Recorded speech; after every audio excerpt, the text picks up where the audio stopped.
Hello, hello, hello, hello. Bonjour tout le monde. Donc, on se prépare pour notre nouvel épisode de Breaking. Alors, aujourd'hui, on va parler de... euh, on va avoir comme invité le chef Pierre Thiam. Alors, qui est là parmi nous? Je pense que j'ai vu Chabib tout à l'heure, qui, euh, qui est au Maroc. Alors, je vais laisser rentrer les invités. Coucou, chef Pierre. J'arrive tout à l'heure. Je vais te faire rentrer tout à l'heure. J'attends que les invités arrivent. Il est déjà 14 heures, heure de New York. Je pense que toi, tu dois être à San Francisco. Donc, pendant que les gens arrivent, je vais faire je veux me présenter rapidement. Comme on va pouvoir gagner un peu de temps. Et comme vous le constatez, I am not speaking English today. J'ai fait ce pari, donc je vais me présenter en français. Alors, je suis ravie, en tout cas, de vous avoir pour la 4e édition de Breaking New Ground Show. Alors, je m'appelle Yasmina Edward, je suis la fondatrice de IFE Agency, qui est une consulting firm basée à New York. Alors, qu'est-ce que nous faisons? Nous accompagnons des personnalités publiques et des entrepreneurs francophones qui souhaitent étendre leurs activités en Amérique du Nord et qui ont surtout une mission avec un impact social. Alors, notre valeur ajoutée, c'est de bénéficier de notre réseau, qui est vaste, mais aussi, surtout, de les accompagner ou de vous accompagner dans votre développement sur le marché nord-américain et, bien entendu, en vous aidant à vendre, en tout cas à scale, comme on dit, votre business. Donc, voilà. Je vis aux États-Unis depuis presque 20 ans. Je suis franco-américaine et mes parents sont du Bénin et du Nigeria et je me considère comme une Yoruba. Pourquoi Breaking New Ground Show? Alors, Breaking New Ground Show a été lancé il y a, je vais dire, 2 mois. Et en fait, il y a 2 ans, j'ai publié un article sur True Africa dont le titre est How the Mindset of an Immigrant Can Help Cope with COVID. Donc, cet article m'a inspiré. Et en fait, cet article parle de mon parcours d'immigrante aux États-Unis. Et je suis entourée d'amis, d'entrepreneurs immigrés qui ont décidé de déménager dans un autre pays pour lancer un business. Et en fait, Breaking New Ground Show est une opportunité pour avoir ces conversations parce que le parcours d'un immigrant est toujours très unique. Et c'est la raison pour laquelle Pierre Thiam, chef Pierre Thiam, est mon invité et c'est un honneur. Alors, je vais le faire. Coucou Pierre, est-ce que tu me vois? Euh, oui, oui, oui, oui, oui.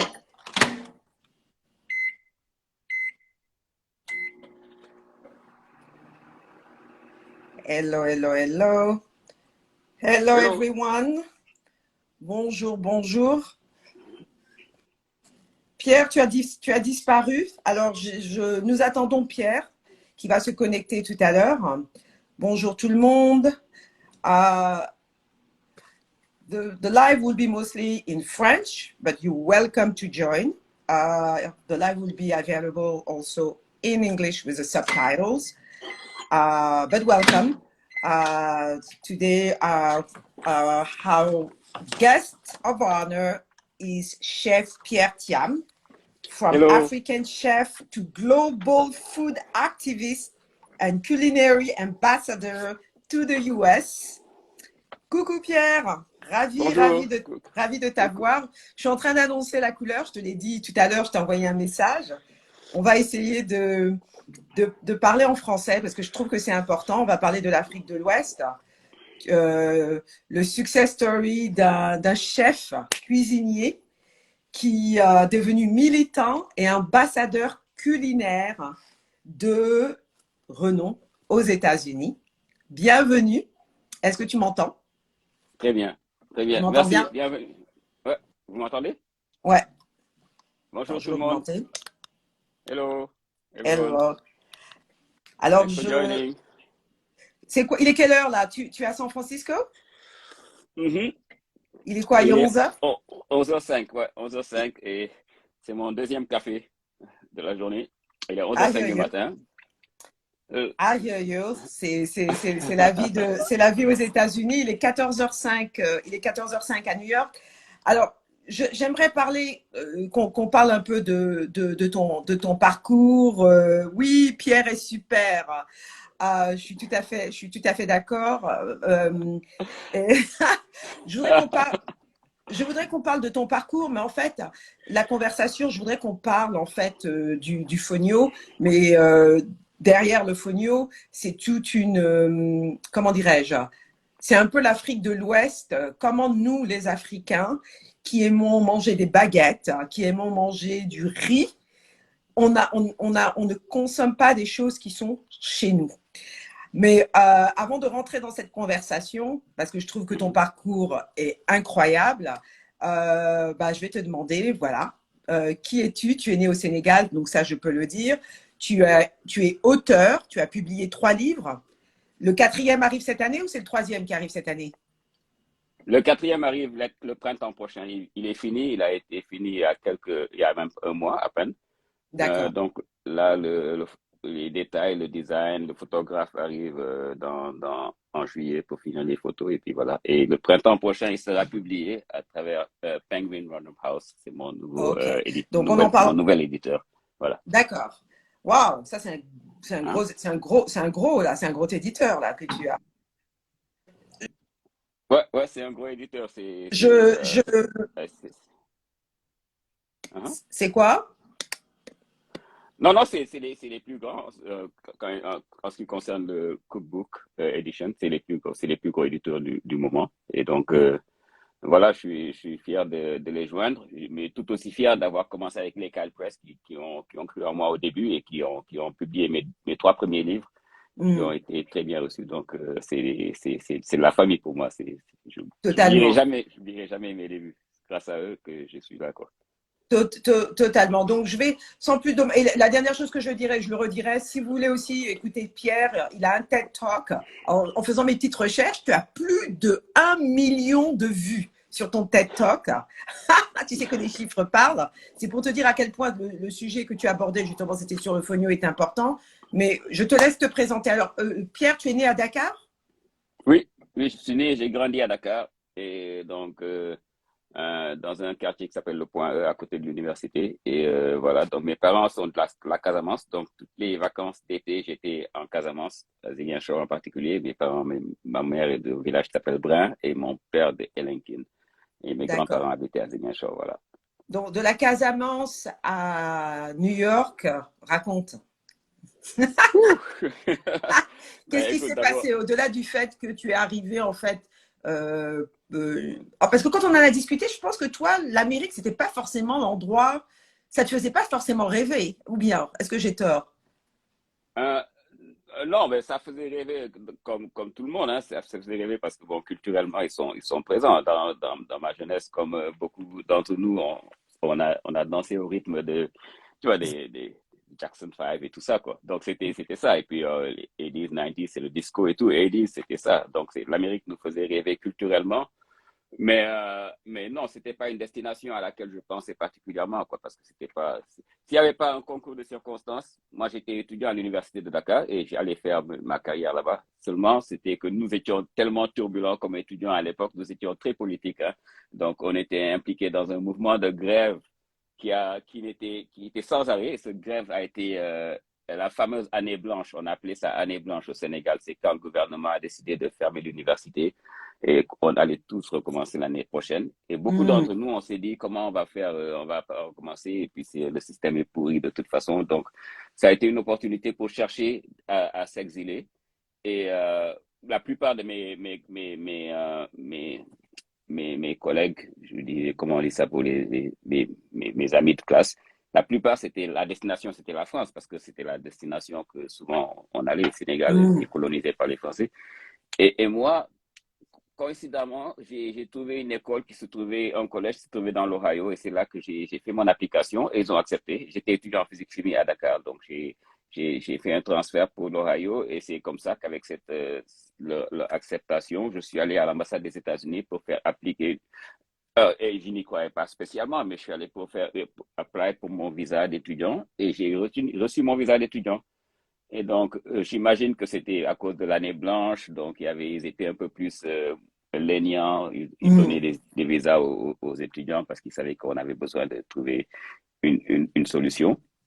Donc, j'ai eu mon visa d'étudiant et donc je venais dans l'Ohio avec mes petites ressources, hein, et j'ai pu récupérer quelques économies de mon père, pas grand-chose.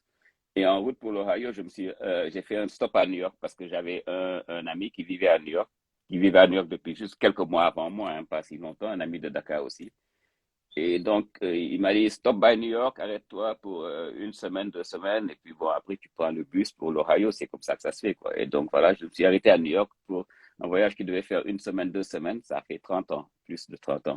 Wow. Donc, et donc, c'est un concours de circonstances, hein. J'ai eu euh, une petite mésaventure à New York 3 jours après mon arrivée. Et New York, c'était le New York des années 80, fin 89, début 90. C'était pas le New York que vous connaissez aujourd'hui. Mon ami habitait dans un petit hôtel à Times Square. Et Times Square, c'était un coupe-gorge, hein, à l'époque. Times That's Square, right. c'était Il y avait toutes les ouais, prostituées, la drogue. voilà. L'épidémie du crack, c'était le temps du crack, le temps fort du crack. Beaucoup de gens, That's et tu right. voyais des zombies dans la rue, des gens qui étaient, tu te demandais s'ils étaient morts ou s'ils prenaient une sieste, mais Hmm. c'était ça, quoi, c'était ça. Et puis le sida, il y avait le sida, beaucoup de sida. Et l'hôtel où on habitait, c'était aussi un hôtel qui était habité par ces gens-là, quoi. C'est pas un hôtel comme vous le connaissez, comme vous le comprenez, c'était vraiment un coin où il y avait soit des immigrants, souvent des Sénégalais, ou bien le reste, c'était tu vois, des drogués, des prostituées.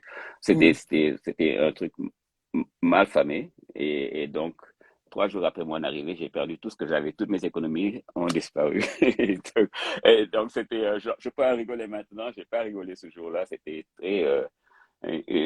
une expérience qui était très difficile. Je venais à peine d'arriver. C'était en automne. Il commençait à faire froid. J'aimais pas New York du tout. Je venais de Dakar. Tu vois, Dakar, c'était une ville très paisible, hein. J'avais Hmm. toute ma famille, mes amis et tout. Et maintenant, je me trouve dans ce New York auquel je n'étais pas préparé du tout. Parce que, bon, voilà, comme je disais, je te l'explique, c'était la drogue, les coups de feu, le crack, le sida et tout ça. Et moi, je viens de Dakar où c'est la fête, c'est l'ambiance et on danse au rythme de notre New York, quoi. On n'avait pas cette idée-là. Mais voilà, donc moi, je suis prêt à rentrer à Dakar. Quand j'ai vu cette aventure m'est arrivée, je me suis dit, bon, j'avais au moins mon billet retour, je retourne à Dakar. J'en avais fini de ce truc-là. La seule chose qui m'a retenu, c'est que j'avais la honte de retourner à Dakar après une semaine, Hmm. quoi. Qu'est-ce que je vais dire à mes parents que voilà, quoi. Et c'est ça qui m'a retenu, hein. C'est ça qui m'a fait. Et grâce à un autre ami sénégalais qui habitait Samba, d'ailleurs, que je salue au passage, qui habitait à l'hôtel et qui travaillait dans un restaurant du village downtown. Et c'est lui qui m'a dit, ben écoute, tu es dans la merde, tu viens pas faire un petit boulot dans le restaurant où je travaille. Hmm. Et c'est comme ça que ça s'est passé. Voilà, je suis venu dans ce restaurant-là et je vois des amis là, une Allez. cousine. Et donc, Alors, et Je vais voilà. Donc, résumer un petit peu, je vais résumer un voilà, peu tu à tout résumes. le monde parce que c'est important. Bon, je vais le faire en français parce que sinon, si je commence en anglais, je vais switcher en anglais. Mais C'est c'est pas tout si important, hein. exact. Non, mais c'est pas important, mais Il y c'est a, il quand y a, il y même. a plus important à venir. C'est vrai qu'il y a plus important, mais ça reste quand même un détail important parce que la vie, finalement, ne tient qu'à un fil par rapport aux décisions qu'on prend. Entre le moment où tu arrives à New York, où toutes tes économies sont volées, tu ne veux pas Mhm. rentrer parce que tu as la honte, et là, tu as un ami qui te propose un job. Et c'est ce job qui va changer, en fait, toute ta vie, en fait. Sure. Ouais, ouais, ouais. C'est clair, c'est clair. Donc, c'est un job dans un resto du village, hein, un resto dans le West Village qui s'appelait Garvin's, qui n'est plus là maintenant. Et dans ce job-là, c'est le seul boulot qui n'avait pas besoin de qualification particulière parce que c'était mon premier boulot. J'avais jamais travaillé de ma vie. Et c'était un boulot de boss boy. Le boss boy, donc, c'est le type c'est un garçon de salle, quoi. Il est dans la salle. Quand il y a des verres vides, les verres d'eau, il les remplit. Quand il y a des assiettes vides, il les prend, il les amène en cuisine. Et c'est ce que je faisais. Donc, de temps en temps, tu nettoies un peu les assiettes. Quand tu se casses, tu viens, tu nettoies et tout. Et donc, c'était ça. J'avais pas besoin de qualification particulière. Mais l'entrée que j'avais avec ce job-là, c'est que j'étais en cuisine constamment. Et en cuisine, c'était, c'était une autre ambiance, quoi.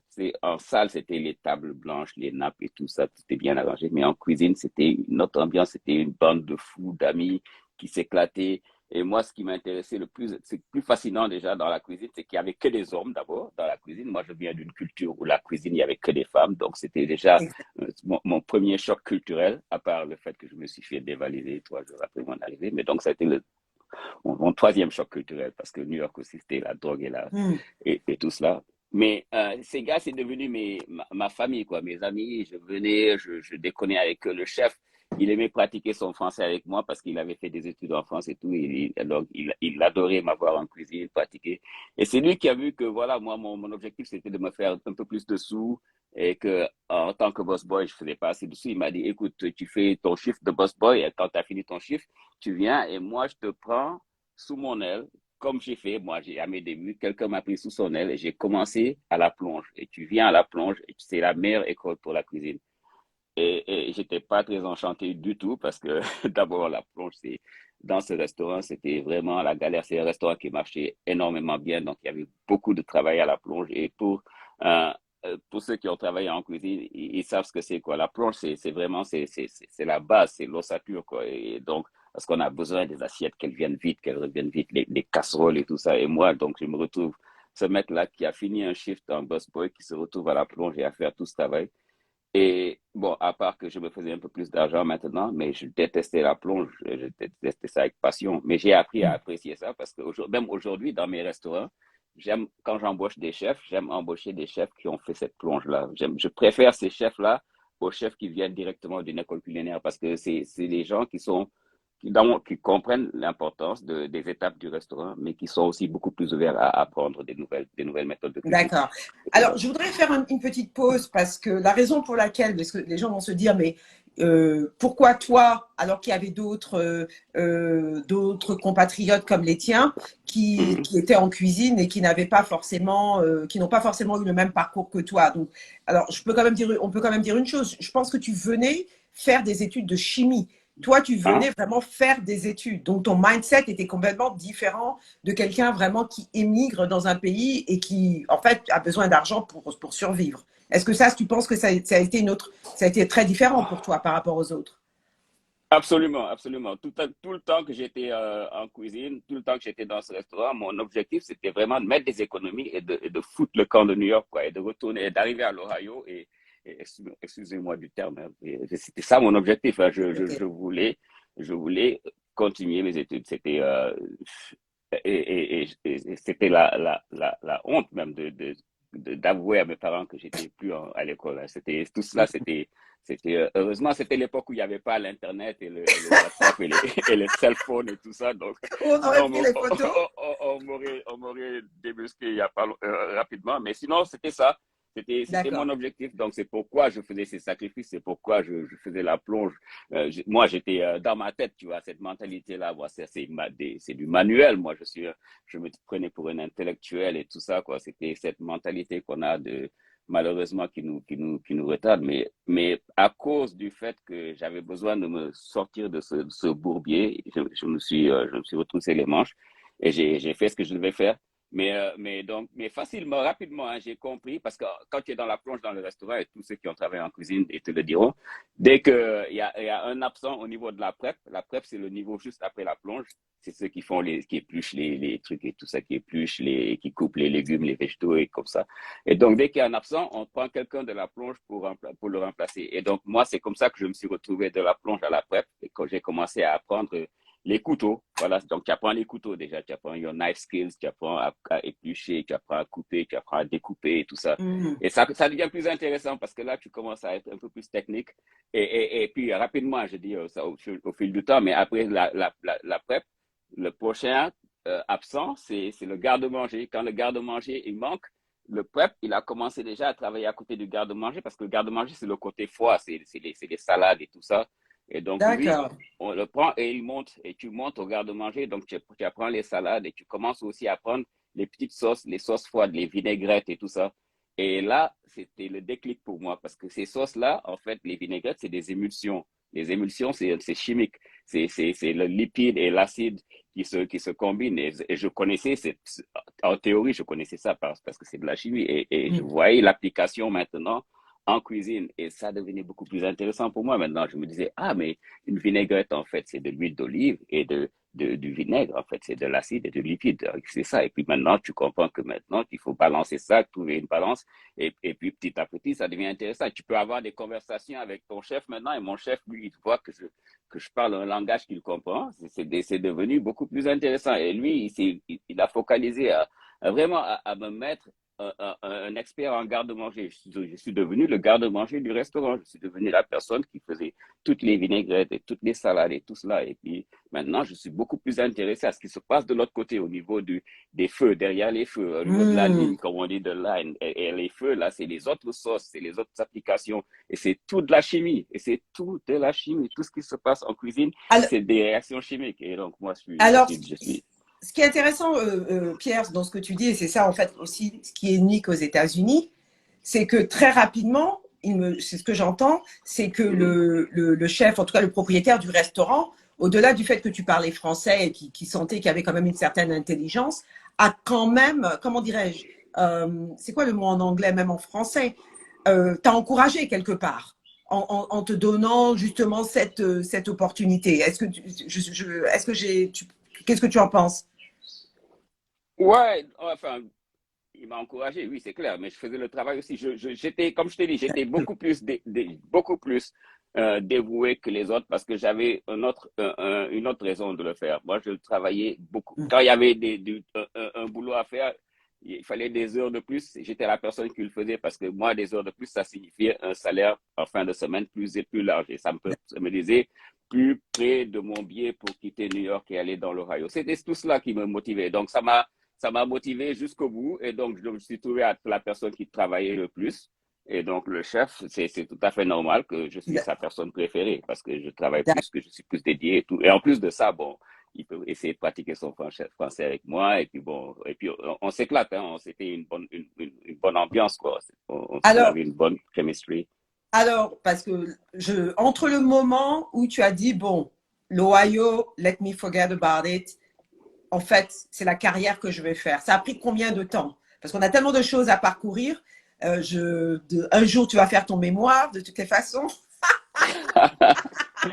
Inch'Allah. Inch'Allah, Inch'Allah, que Dieu te donne ouais, une longue vie. Mais entre le amin. moment où tu as pris la décision que je continue à mettre de l'argent de côté, mais at this point, it's going to be my career. Ça va être ma carrière. Combien de temps ça a pris? Entre le moment où tu as volé ton argent dans cet Mhm. hôtel et où tu t'es dit, ben voilà quoi, that's it.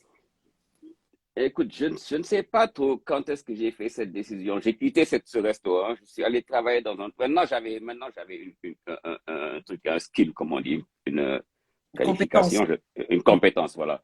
Et Mm. donc, il y a de la demande, hein. New York, c'est la capitale des restaurants du monde et tout ça. Donc, il y avait de la demande. Je pouvais aller demander un salaire plus élevé dans un restaurant italien qui venait d'ouvrir pas loin, dans le temps aussi. Et je suis allé là-bas et j'ai appris un autre style de cuisine, qui est différent du style américain que j'avais ici.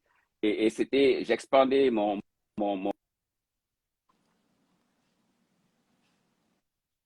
en cuisine, devenait de plus en plus vaste. Et après ces restaurants italiens, je suis allé ouvrir un restaurant, un bistrot français aussi à Soho, Jean-Claude, qui est toujours là-bas d'ailleurs. Et chez Jean-Claude, c'était un autre style de cuisine. C'était le style bistrot français et tout, mais c'était une autre école pour moi. Et donc, tout ce travail-là, je le faisais parce que, bon, je continuais de mettre de l'argent de côté, mais je réalisais même pas que de moins en moins, Ohio devenait intéressant. New York était devenue une ville beaucoup plus intéressante maintenant pour moi. Je connaissais un autre New York, c'était bon, j'avais des potes, j'avais un circuit et tout ça, mais j'étais pas encore totalement engagé en cuisine. C'était juste que c'est le boulot que je connaissais bien, que j'aimais, et Mm. puis voilà quoi, j'y étais, j'adorais aussi, je mangeais bien et tout ça. Mais c'est vraiment venu ce déclic quand je suis allé travailler dans un autre restaurant de Soho qui s'appelait Boom. Et là-bas, le chef faisait une cuisine qui était différente. C'était plus les classiques français, italiens et tout ça. C'était une cuisine qui avait une inspiration d'Asie du Sud-Est. Et Mm. le chef avait beaucoup voyagé dans ces zones-là. Et c'est quelque chose aussi qui est très important quand tu es en cuisine, d'apprendre à voyager. Parce que les voyages, c'est une autre école aussi. Parce que tu connais d'autres goûts et tout. Et donc, ce chef-là, Jeffrey Murray, il s'appelle. Et lui, il était très intéressé par ces cuisines. Et moi, ces saveurs-là, et ce restaurant qui était le restaurant de New York, hein, à l'époque, et ça a commencé à exploser. Il y avait tout le monde, hein, la top clientèle de New York était là, toutes les stars et tout ça. C'était David On parle de quelle Brody. année, là? On parle de Ah, quelle année? on est dans les années 90 toujours, 93, 94, 95, et boum, ça a duré jusqu'en 2000. J'ai quitté entre-temps, mais c'était tout le monde, Lenny Kravitz était là tous les jours, pratiquement tous les jours. On a eu Madonna plusieurs fois. C'était l'époque, quoi. C'était ces gens-là. Mm. Mais la cuisine était très intéressante. Au-delà de l'ambiance, c'était une cuisine très intéressante. Et moi, ça m'a fait poser des questions. Je me suis dit, écoute, on est là dans cette capitale du monde de culinaire, tu vois. Et il y a toutes ces cuisines-là. Et ce restaurant en particulier, maintenant, c'est le restaurant qui fait le plus de buzz. Et les goûts qu'ils emmènent, c'est des goûts qui sont un peu intéressants, plus intéressants pour moi parce qu'il y a des similarités avec notre cuisine. Parce que l'Asie du Sud-Est, il y a de la fermentation, Mm. il y a les fruits, là, comment on appelle ça, les agrumes, les citrons et tout ça. Donc, tout ça, c'est ces goûts qu'on trouve dans notre cuisine. C'est les épices, il y a le piment, il y a tout ça qui venait. Et moi, ça me disait, hey, mais écoute, pourquoi pas notre cuisine? J'ai commencé à penser comme ça, pourquoi pas notre cuisine? Et dans ce restaurant aussi, j'étais comme dans tous les autres restaurants, je travaillais dur. J'avais vraiment une éthique je suis un bosseur quand même. Je suis toujours un bosseur. J'aime ça. C'est une façon c'est ma prière, quoi. Ça, je crois, c'est ce que voilà, quoi, c'est ma façon de le faire. Et donc, et ce restaurant, j'ai gravi les échelons rapidement. Chef Jeffrey est devenu, lui, c'était une star, hein. Et il a ouvert d'autres restaurants. Boom, on a ouvert dans les Hamptons, on a ouvert à Miami. Et donc, quand on a ouvert à Miami, il m'a choisi comme la personne qui allait prendre ce restaurant à Miami et le prendre. Miami, c'était un restaurant qui marchait l'hiver. Et c'est la même D'accord. clientèle qu'on avait à New York qui allait à Miami pendant l'hiver. Donc, toutes ces stars, ils avaient des maisons à Miami et tout ça. C'était l'époque des Versace quand on l'a tué à Miami. C'était ça, Ah, c'était l'ambiance là, quoi. On était sur Washington et Ocean Drive, c'était 2 blocs de nous. Washington, Ocean Drive, c'est là où Versace s'est fait tuer et tout ça. Donc, mm. c'était ce moment-là, quoi. Et moi, j'ai été envoyé à Miami et moi, j'étais, voilà, quoi, ce jeune immigrant je me demandais mais comment c'est passé si vite, quoi. Et là, à Miami, en plus, le chef, il m'a dit, écoute, de temps en temps, en spécial, tu peux mettre ce genre de plat que tu nous sers de temps en temps au restaurant, au Family Meal. Donc, Family Meal, c'est le moment à 17h, juste avant le service, quand tout le monde, tout le staff se réunit pour manger. Et c'est un des cuisiniers qui cuisine pour tout le staff. Et moi, quand c'était mon tour de faire ce Family Meal, j'aimais leur faire du mafé, j'aimais leur faire du Mm. yassa, des plats de mémoire de chez nous, quoi, juste parce que ça me manquait. Et puis ils appréciaient ça. Ils appréciaient tellement que le chef m'a dit, écoute, mets ces plats-là de temps en temps spécial et tu joues avec eux et tu sers. Et c'est ce que j'ai fait. Et ça a bien marché. Et les clients ont adoré. Et on a même eu un critique culinaire qui en a parlé dans un Ah, article et waouh! tout ça. Oui, oui, oui. Et c'est comme Et ça que, en fait, tu faisais quoi comme plat? C'était quoi les plats récurrents? C'était le mafé? ben C'était écoute, quoi d'autre? les classiques, nos classiques, la sauce mafé, donc la sauce d'arachide. Donc, j'ai fait un mafé au végétarien. C'était complètement végétarien, mon mafé. Mais je faisais ça avec, c'était pendant le printemps, donc au début du printemps, donc c'était avec des petits légumes de printemps. C'était très, très élégant, la présentation, avec des zucchini, baby squashes et tout ça. Et donc voilà quoi, avec mes classiques, hein, pas de rien Oui, oui, de non, j'ai bien nouveau. compris. Alors, Voilà. donc ça a été un déclic pour toi quand tu as vu que les guests étaient appréciés ces plats-là. Donc, ça a Mhm. été le déclic dans ta tête pour te Oui, dire voilà. que, Donc le déclic, ça a commencé petit à petit. Quand j'ai vu déjà le succès de Boom, je me suis dit, s'il peut faire ça avec une cuisine qui a des inspirations en Asie du Sud-Est, on peut faire ça avec la cuisine africaine, euh, ouest africaine en particulier. Et donc maintenant, je vois que mes collègues au travail, ils apprécient ça quand je cuisine au restaurant pour la famille. Et puis maintenant, je suis à Miami et je présente ça aux clients et les clients apprécient au point même d'en écrire un article dans un journal. Et donc, moi, je reviens à New York avec maintenant cette ferme intention-là. Et c'est là que je me suis dit, je vais être cette personne-là qui a pour mission d'amener cette cuisine-là, ces inspirations d'Afrique de l'Ouest, dans cette soi-disant capitale culinaire du monde, un monde où l'Afrique était absent, quoi, pratiquement. Et donc, c'est comme ça que c'est venu, hein. Donc, je suis revenu à New York, j'ai continué de travailler au restaurant et en même temps, faire un service traiteur avec une clientèle que je connaissais maintenant. J'avais eu un réseau de clients. Les clients du restaurant, c'était devenu des amis et tout ça. Je les rencontrais en salle et tout. Donc, petit à petit, ce sont devenus des clients qui faisaient des grosses parties chez eux ou des petites parties. Et chaque fois, mm, ils m'embauchaient avec, j'amenais quelques aides et tout ça, des serveurs du restaurant pour m'aider et tout. Et c'est comme ça que j'ai commencé à faire ce service traiteur qui focalisait avec des produits africains, des mm. cocktails, mais avec tu vois, des akara, des niébé, tout ça, des trucs comme ça, avec des présentations tout à fait modernes et tout, mais bien des goûts de chez nous. Et ça a marché au point que j'ai ouvert mon premier restaurant. En début 2000, j'ai ouvert mon premier restaurant qui s'appelait Yolele dans un coin de À Brooklyn, Brooklyn? à Bed-Stuy. À l'époque, Bed-Stuy, c'était pas Bed-Stuy d'aujourd'hui, hein, c'était Bed-Stuy où il y avait que moi qui pouvais payer un loyer là-bas, sinon le reste c'était inabordable pour moi. Donc, mais il n'y avait pas de restaurant assis à Bed-Stuy, il n'y avait pas de restaurant avec un bar et tout ça. Et donc, c'était unique dans ce sens déjà. Mais en plus de cela, c'était unique parce que je présentais maintenant un style africain, un African bistro à New York, à Bed-Stuy. Et à cause de cette unicité, comme on dit, je ne sais pas si c'est un mot, euh, c'est devenu une destination. Yolele est devenu une destination. On a eu le New York Times qui a écrit un article. Alors là, c'était waouh! Ouais, Le New York ouais. Times a écrit un article sur un restaurant de Bed-Stuy dans Brooklyn. Et donc, Alors, petit à petit, on a eu, voilà, quoi, on a Alors, créé un buzz. ne sois pas étonné parce que je le connais ce restaurant et moi qui cherchais je suis pas dans la restauration, mais bien entendu, je cherchais toujours à aller manger dans des restaurants africains. Il y en avait très peu. Sinon, c'était vraiment des restaurants africains du coin. Et toi, je pense que c'est important de dire que la raison pour laquelle ce restaurant était successful, c'est parce que tu as eu une expérience. Tu as travaillé dans la restauration. Tu as Ouais, c'est clair, appris du, c'est clair. du, from the bottom to being a chef. Donc, Yeah. clairement, tu comprenais le business side du restaurant, de gérer un restaurant. À peine, ouais, à peine. À peine, mais en tout cas, À peine. tu connaissais comment servir un client. Ouais, True, ouais, there's c'est a clair. business side behind, mais tu savais comment Totally. servir un client.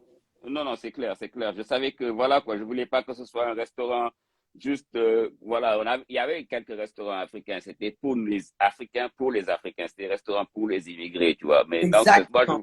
moi, je voulais que ce soit un restaurant pour tout le monde. Tu vois, un restaurant qui peut se placer dans toutes les capitales du monde, que ce soit un restaurant, mais qui présente notre cuisine, tu vois, mais seulement avec le look, le design, le service et tout ça comment on dit, universel, quoi. Et donc, voilà, c'est comme ça que Yolele est venu. Et donc, oui, mais non, je connaissais pas tout le business et la raison pour laquelle, d'ailleurs, Yolele a duré un long 4 ans, hein, 4 ans, mais entre-temps, ces 4 ans-là, c'était aussi la période où j'ai écrit mon premier livre de cuisine. Et ça a changé beaucoup de choses aussi. Ce Qu'est-ce que premier ça livre a de... changé? Hein? Qu'est-ce que Oh, ça a changé?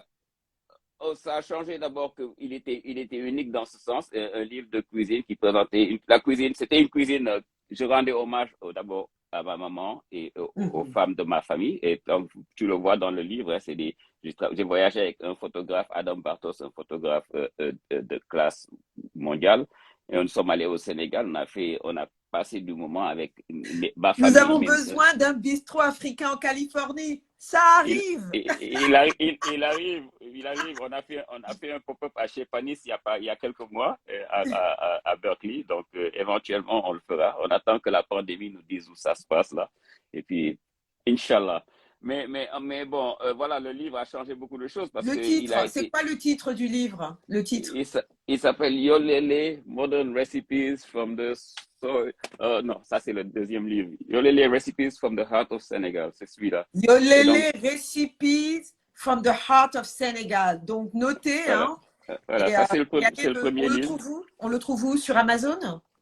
Ben, Amazon, il est un peu, voilà, donc ça c'est comme je dis, c'est le premier livre, donc il y a un reprint en ce moment pour la paperback, là c'était le hardcover. Et D'accord. donc, voilà, vous voyez, donc c'est mes tantes, mes grands-mères et Oh, tout ça dans le livre. Donc c'est un hommage à celle-là d'abord, hein. Je voulais que le livre soit, voilà quoi. Donc vous très voyez, joli.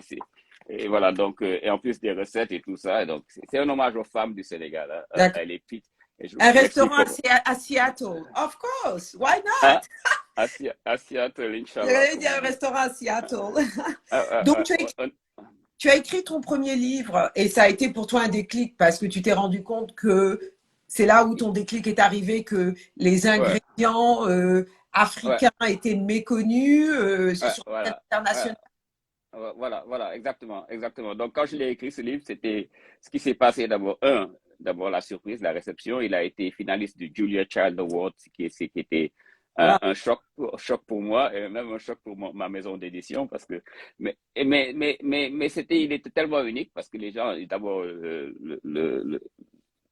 comme, ils n'étaient pas habitués à voir des livres de cuisine sur l'Afrique et tout ça. Et maintenant, moi, je les avais, que c'était une immersion. Quand tu ouvres le livre, tu voyages, tu vas en Afrique, tu es au Sénégal, tu vas dans les villages même, hein, pas juste à Dakar, mais dans le village. On est allé jusqu'à Elenkin, le village de mon père et tout ça. Et c'était des scènes de cuisine donc de ce village. Et je voulais que le lecteur voit d'où vient mon inspiration, d'où vient ma cuisine. Et donc, c'était ça, quoi. Et je pouvais pas le faire sans ne pas rendre hommage aux femmes Hmm, de ma famille, aux femmes du Sénégal, aux femmes de l'Afrique en général. d'accord. Parce que ce sont ces femmes-là, on oublie souvent que ce sont ces femmes-là qui ont transmis les recettes de Bien sûr, génération en génération, de mère bien à sûr. fille, de grand-mère à mère et tout ça.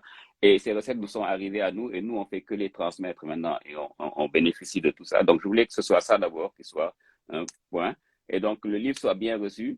Mais en écrivant ce livre, je me suis rendu compte que souvent, il fallait que je pense à des substitutions pour les ingrédients. Parce qu'il y avait des ingrédients que mes lecteurs, qui sont basés aux États-Unis, n'avaient pas accès. Donc, ils n'ont pas accès au yet, ils n'ont pas accès au netetu, ils n'ont pas accès. Donc, souvent, il fallait que je pense à des ingrédients qui allaient leur donner ce même goût-là, mais qu'ils le fassent. Mais je me suis dit, en ce moment, j'ai commencé à penser comment faire venir ces ingrédients-là, comment faire en sorte que ces Hmm. ingrédients soient dans ce marché-là. Pourquoi pas? Hein, parce que les autres types de cuisine, ils ont leurs ingrédients ici. Les Italiens, tu vas dans un supermarché.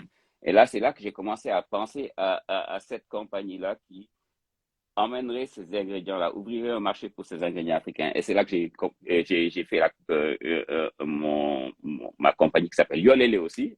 Yolele, et c'est une compagnie, c'est un CPG comme on dit, et je travaille avec des petits fermiers dans toute l'Afrique de l'Ouest en ce moment.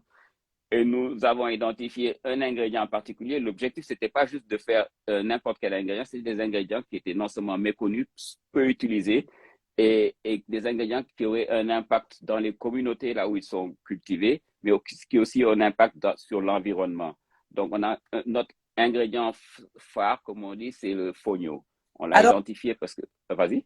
Oui, je voudrais poser 2 minutes justement sur le fonio, parce que Mhm, j'ai dit quand je parlais de toi que le fonio est devenu en fait le héros de ton entrepreneuriat, de ton parcours entrepreneuriat. Et mhm, en fait, j'ai fait des recherches moi-même, Dieu seul sait qu'on en a déjà discuté, mais je voudrais quand même dire quelques mots, surtout aux femmes qui sont au truc.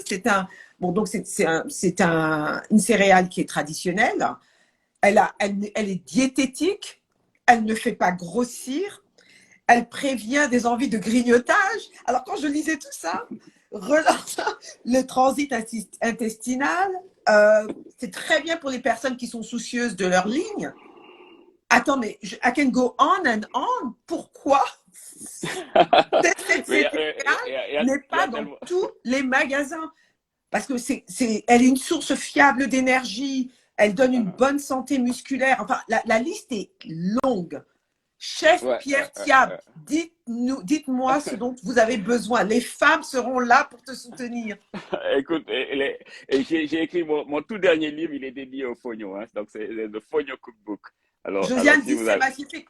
Oui, et d'ailleurs, il y a un concours pour le gagner, ce livre. Ce concours se termine voilà, le 17 juin. Donc, j'en parlerai à la fin du live. Donc, voilà. explique-nous, Donc, parce que d'un point de vue marketing, il n'y a rien à dire. Il a tous les éléments, ce céréal. oh, Ou cette et céréale. tu en as juste cité quelques-uns, hein, je crois qu'il y en a de plus importants encore. D'abord, l'un, c'est que le fognon, c'est une céréale qui pousse dans des sols pauvres, hein, qui régénère le sol, donc, En plus. et donc qui n'a pas besoin de beaucoup d'eau, ce qui est très important pour l'environnement en ce moment, en particulier quand on parle du changement climatique et tout cela. Et surtout, Absolument. et surtout dans cette période de crise où on parle de la guerre de l'Ukraine, là, où on n'a plus accès au blé parce que Exactement. la distribution du blé, le tiers de la distribution vient de l'Ukraine et de la Russie.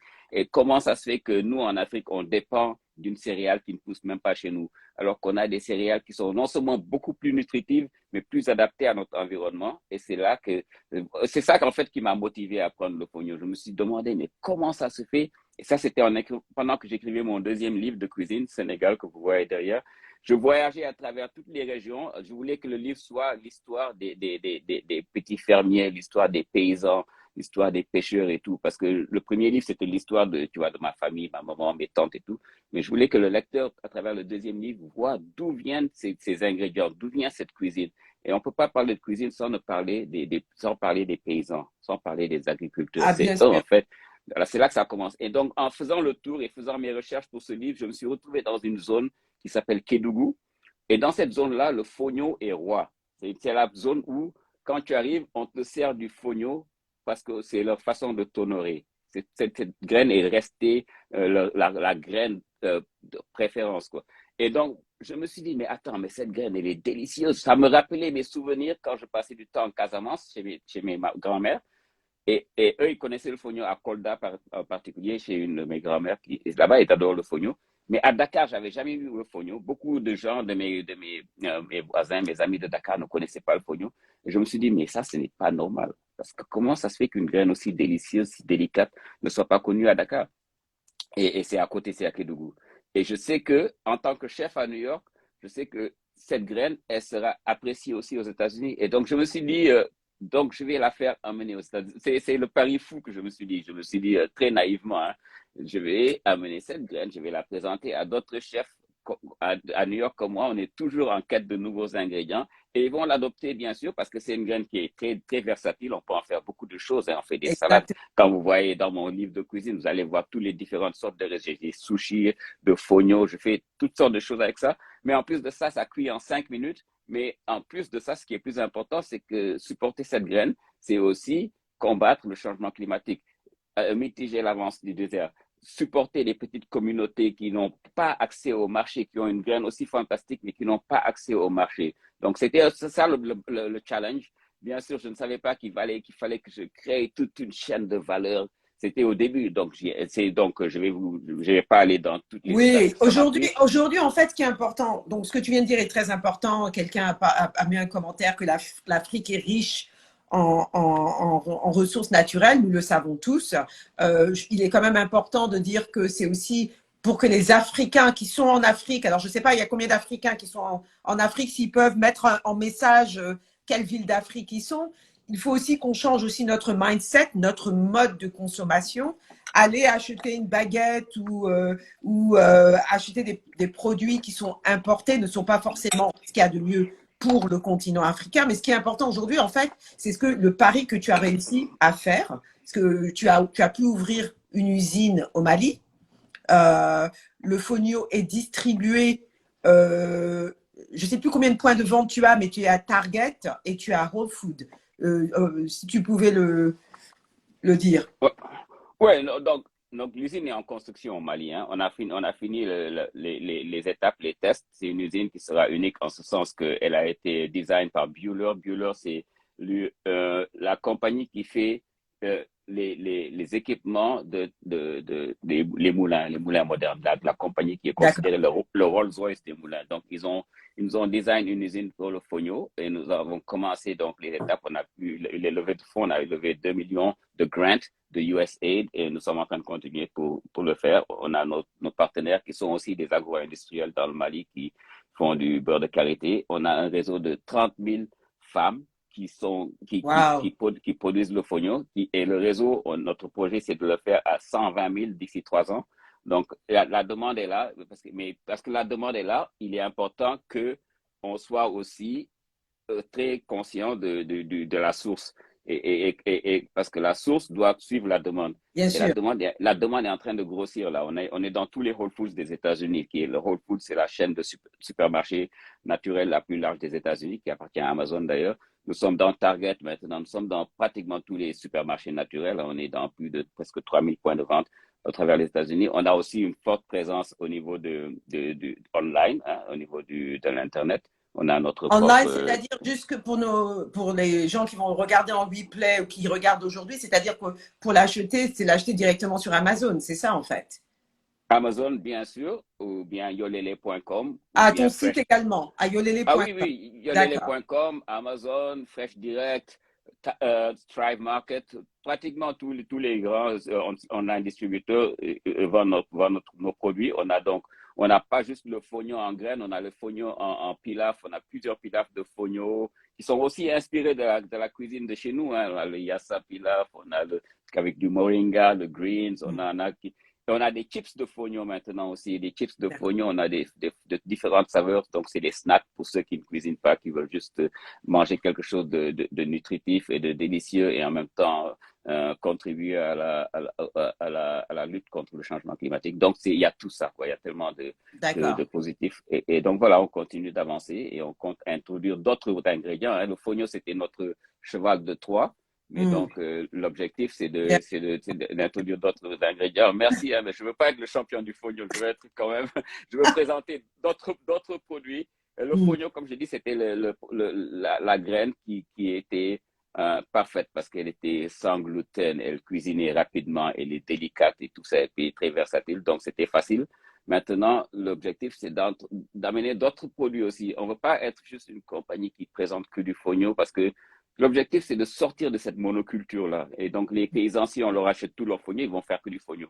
Il faut supporter leur tradition, la rotation, c'est ce qui est important. La monoculture, c'est la raison pour laquelle le système alimentaire est dans la merde en ce moment. Parce que on mange que du riz, du blé, du soja et du maïs. C'est ça le Absolument. problème qu'on a en ce moment. Alors qu'il y a tellement d'autres plantes qui sont très nutritives. Il y a le fonio, il y a le mil, il y a le sorgho, il y en a tellement d'autres. Il y en a des milliers d'autres. Mais seulement le système alimentaire, Big Food, comme on dit, n'a pas su les intégrer dans leur système, dans le système. Et c'est l'objectif maintenant, c'est de supporter les petits fermiers en ouvrant des marchés pour les produits qu'ils ont traditionnellement produits, donc c'est cultivé. Et ça, c'est aussi très important qu'on comprenne que ces gens-là, ils connaissent l'agriculture, la tradition, et on a souvent tendance à venir avec cette arrogance-là, à dire que voilà, on est moderne, on va venir avec nos méthodes et tout ça. Et ce qu'on fait, en fait, on a détruit le sol, on a détruit l'environnement, on met des engrais chimiques qui détruisent notre nappe phréatique, l'irrigation maintenant, on n'a plus assez d'eau. Donc, alors qu'il y a des plantes qui étaient là et qui étaient cultivées d'une façon de telle sorte que le sol même était considéré. Pourquoi on cultive en rotation? Pourquoi on cultive le fonio et après le fonio on cultive du niébé ou on cultive du bambara beans? C'est parce que le bambara beans ou le niébé ajoute de la nitrogène, Bien sûr. de nitrogène au sol et nourrissent le sol et l'enrichissent. Donc, il y a des méthodes de le faire. Et ces méthodes-là, c'est là où on doit revenir. Notre système alimentaire doit trouver un moyen de revenir à cette tradition-là.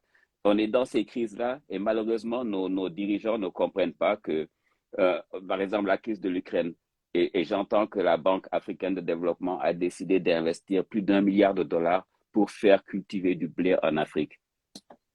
Ouais. Ce milliard de dollars-là, investissons-le à développer nos propres produits qui sont plus adaptés à notre environnement. Ce n'est pas le petit fermier qui va faire pour cultiver ce blé-là. C'est juste ouvrir une porte aux grosses aux big Grosse food, comme on multinationale, dit, aux grosses multinationales qui vont venir s'approprier de nos sols bien sûr. et l'exploiter de la façon aussi inéthicale qu'ils savent. S'ils savent faire, et donc ils vont détruire notre sol. L'Afrique a 60% des terres arables du monde.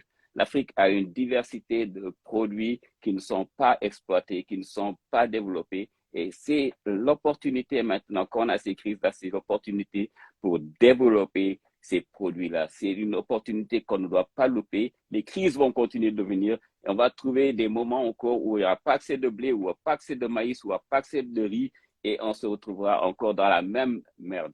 Alors C'est-à-dire moi, que si c'est pas... oh, désolé de te Allez, couper. C'est un scandale. Quelqu'un l'a dit de cultiver du blé en Afrique. Mais, ladies and gentlemen, on est tous sur les réseaux sociaux. Mais tweetez. Il faut pas, ça, c'est pas des conversations qu'on doit avoir systématiquement entre nous. Je suis ravie que tu le dises publiquement et je veux m'assurer que ce soit dit ailleurs. Mais il faut en fait se monopoliser et dire que ce n'est pas possible. Le problème qui se passe en Afrique, c'est pas l'objet de la conversation aujourd'hui, mais c'est quand même important. Tu es un chef qui connaît son continent et tu connais la terre. C'est ça, en fait, ton superpower, et qui n'est pas forcément le superpower de beaucoup d'autres chefs cuisiniers, parce qu'eux, ils connaissent simplement le final product.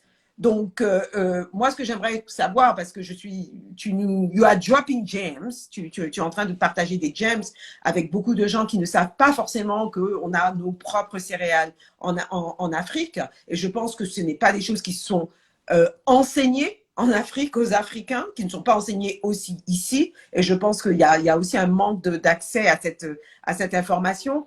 Qu'est-ce qu'on peut faire, Pierre, pour t'aider, et nous aider les Africains justement à changer ça? On n'a plus beaucoup de temps, mais je voudrais vraiment moi, j'aime bien des choses concrètes. Qu'est-ce qu'on peut faire pour faire avancer les choses? Mais c'est le rôle de chacun. Hein. Chacun peut jouer un rôle déjà chaque jour, hein, au moins 3 fois par jour, en choisissant ce qu'on met dans notre assiette. C'est très important. Yolele.com, allez sur le site de Pierre Thiam. Ah ben bien sûr, c'est ton produit. Oui, entre autres, oui, ça me fait plaisir, bien sûr, mais choisir judicieusement hein, ce qu'on met dans son assiette, en traçant d'où ça vient, les origines, comment ils ont été produits, comment ils sont arrivés à déjà. Est-ce que vous contribuez ou est-ce que vous êtes un des acteurs de ce changement climatique? Ça, c'est déjà le choix à faire. Mais pour nous, en particulier pour les Africains, et se rendre compte, et ce n'est pas seulement les Africains, comme j'ai dit, l'Afrique a 60% des terres arabes. L'Afrique va nourrir le monde. C'est ça que je continue de répéter. C'est devenu L'Afrique mon va motto. nourrir le monde. L'Afrique va nourrir le monde de demain. Africa is going Hein? will be able to feed the world. Mais comment va-t-on le faire? Comment va-t-on le faire? Alors, allons-nous le faire en cultivant du blé ou allons-nous le faire en développant des produits qui sont adaptés à notre environnement et en développant en même temps que présentant ces produits-là, on sauve notre culture. Parce que ces produits-là, quand ils ne sont pas développés, ils disparaissent. Vous savez combien de produits ont disparu dans les 50 dernières années? 60%, 70% des produits des plantes, edible plants, ont disparu dans les 50 dernières années. Et ça va à un rythme fou. Ils disparaissent parce qu'ils ne sont pas utilisés. C'est simple. Et donc, notre rôle à chacun d'entre nous, c'est de promouvoir ces produits-là. Il n'y a pas que le Fonio, il y en a beaucoup d'autres. Mais il faut les promouvoir, il faut les intégrer, il faut les ramener. Chacun d'entre vous qui retourne chez lui après un voyage de dizaines d'années, il cherche des produits qui ne sont plus présents, particulièrement nous en Afrique. Moi, chaque fois que je retourne, il y a des produits que je ne retrouve plus, que j'avais dans mon enfance et tout, qui ont disparu. Et c'est un rythme inquiétant. Et Mm. donc, on va se retrouver dans un monde où tout comment on dit, comment, il y a un mot, Coca-colonisation, la Coca-colonisation du monde. Vous allez dans les plus loin, les coins les plus reculés de l'Afrique, vous trouvez dans les boutiques, vous trouvez les mêmes marques. Vous trouverez des Well, marques, vous let's trouvez be des marques globales. let's be Et c'est, let's be ouais. optimistic.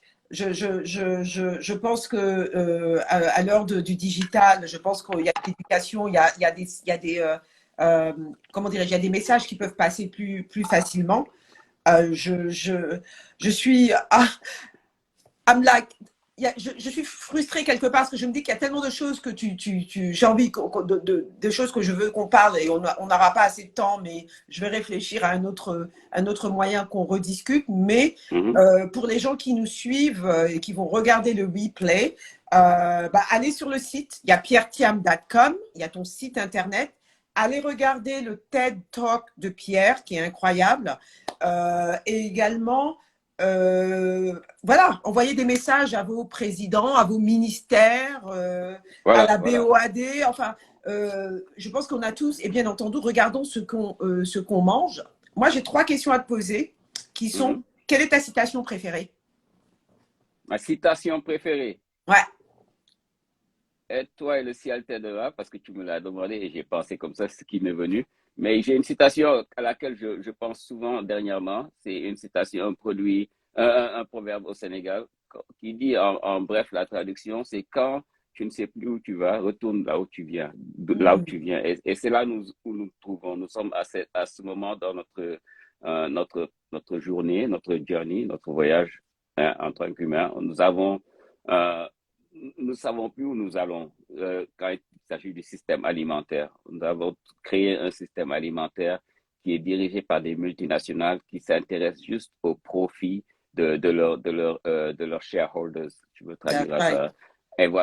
Et donc c'est eux qui font les décisions, mais ils n'ont aucune connaissance de, en fait, comment ces produits sont faits. Ils n'ont aucune connaissance de la ferme, de la terre, du sol. C'est pas des cuisiniers, donc ils connaissent pas la cuisine. Donc ces gens-là, c'est eux qui dirigent notre système alimentaire, mais ce n'est pas, ils sont pas c'est pas la cuisine qui les intéresse, c'est pas l'alimentation qui les intéresse, c'est même pas de l'alimentation en fait qu'ils nous offrent. Souvent c'est du poison qui ne Mm, tiennent pas compte des saisons, qui ne tiennent pas compte et qui te mettront du chimique, des engrais chimiques, des produits chimiques, juste pour que leurs mêmes produits reviennent dans les étagères des supermarchés, quelle que soit l'année, quel que soit le jour, quelle que soit la date. Et donc, malheureusement, ce sont ces gens-là qui ont pris notre système en otage. Et donc maintenant, il est temps qu'on revienne là où on était, la tradition, qu'on retourne et qu'on s'inspire de cela pour recommencer à zéro. Donc, se retourner à la tradition, c'est retrouver ces produits-là qui étaient faits, retrouver cette méthode de transformer nos produits agricoles. Et donc, avoir une conversation avec les fermiers, avoir une conversation avec les agriculteurs, avec les pêcheurs, ces pêcheurs qui ne trouvent plus de poissons dans leurs mm. eaux, parce que c'est la surexploitation. Et ça, c'est important. Tout est pollué, effectivement. Et donc, c'est ce proverbe qui me tient à cœur en ce moment. Quand on est perdu, retournons à nos pas, retournons vers où on vient. C'est le proverbe que j'ai. Est-ce que tu as un restaurant je demande toujours à mes guests dans la ville dans laquelle ils résident, est-ce que tu as un restaurant, ton restaurant préféré à San Francisco? Mon restaurant À préféré à San Dakar, parce que Francisco, Dakar, c'est quand même euh, ta ville natale. Donc, San Francisco et Dakar.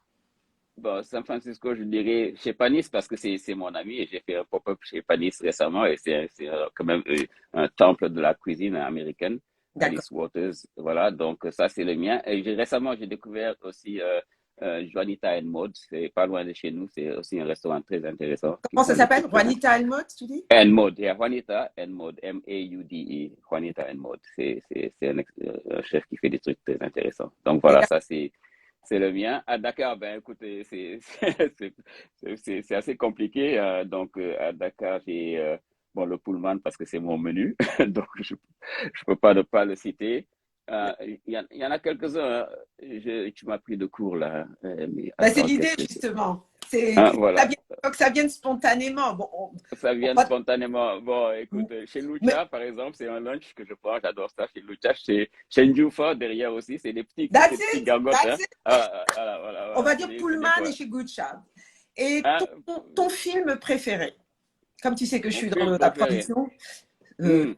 Ah, d'accord. Oh, wow, il y en a beaucoup, hein. Il y en a beaucoup. un qui t'a marqué. Quand j'ai préféré, c'est vraiment un qui t'a marqué for whatever reason. Euh, Euh, voilà, donc, attends, le titre m'échappe. C'est Al Pacino, c'était, ah, C'était comment ça qu'est-ce s'appelle? qui jouait comme rôle, Al Pacino? Je les ai quasiment tous vus. Al Pacino, attends, c'est le classique d'Al Pacino. Mais il y en a plusieurs. A Scent C'est of a pas, Woman, il y a. non, c'est pas, non, c'était à l'époque quand il était jeune. C'est pas Scarface, mais c'était l'autre. Scarface aussi, c'est pas mal, mais c'était pas Scarface.